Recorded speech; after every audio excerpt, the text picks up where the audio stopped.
এখানে সিনিয়র সচিব শ্রীশু বলেছে, বিশেষ সহকারী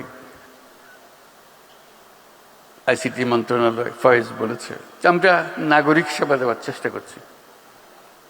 আমি প্রথম দিন থেকে চেষ্টা করছি যে এটা কেন হবে না। মাঝে মাঝে কথাবার্তা হয়, কাগজপত্র দেখি, সরকারের পক্ষ থেকেও বলা হচ্ছে আমরা সবকিছু ডিজিটালাইজ করে দেবো, নাগরিক যে কোনো জিনিস তার কম্পিউটার থেকে পেয়ে যাবে। এটা কথা, বাস্তবে দেখি না।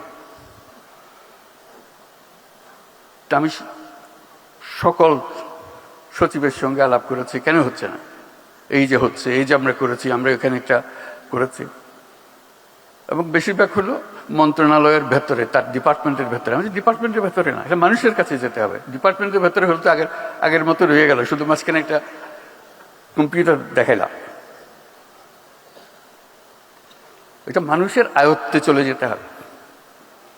সরকারকে সে দেখবেই না। সরকার মানুষের কাছে, সরকার কেন গিয়ে বসে থাকবে?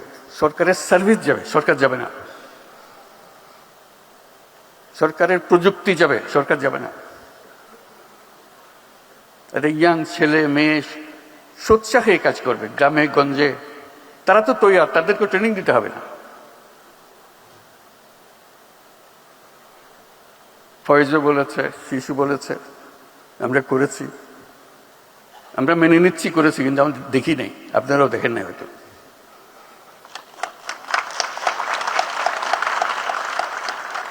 পরিসংখ্যানও দেবে, এতটা করে, এত শত করেছি, এত হাজার করেছি, কিন্তু আমরা দেখি নাই। কেউ ঘরে আসে বলে নেই, দেখেন আমি এনআইডিতে যাওয়ার কথা, এখানে টাকা দিয়েছে, আমার এনআইডিতে দিয়ে দিছে। আমি বিশ্বাস করি না যে সেটা পারবে। আমি অবাক হয়ে গেলাম। এই গল্প কেউ ঘরে এসে বলে নাই, বন্ধুকে বলে নাই।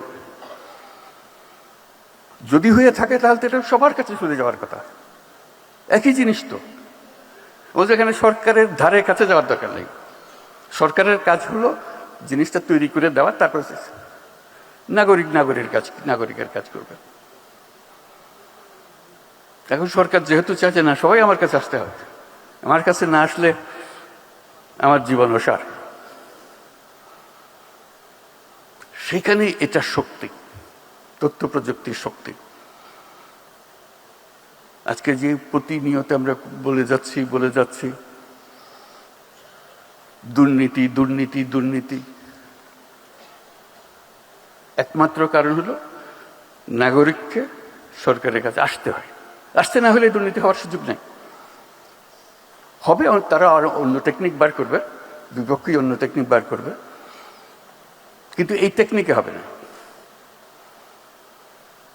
নতুন টেকনিক লাগবে। সেটার জন্য প্রতিষেধক বের করতে হবে। কাজেই যত প্রযুক্তি আমরা বলি, যত আশ্বাস দিই, সেটা বাস্তবে আসতে হবে।